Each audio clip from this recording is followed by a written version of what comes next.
I'm going to change how I view my image in my composition. I'm going to select an option here, fit up to 200%.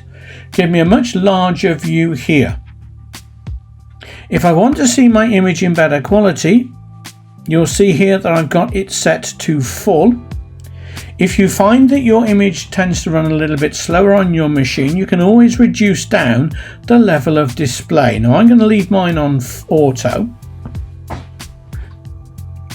I'm going to add some type. I'm going to select the character panel from within inside my panels area here. I'm just checking the settings at the moment on Helvetica Regular 72 points. I'm just going to check my paragraph orientation. At the moment it's set to centered, which I'm happy with. I'm going to move my cursor onto my composition and I'm going to do a single click. That will then display a cursor. You'll also note that I've now got an empty text layer appear in the timeline. Now I have my type on the pasteboard, so I'm going to do a paste.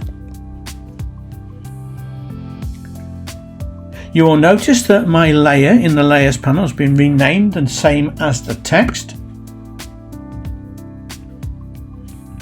We can scrub our timeline just to see the text in our image.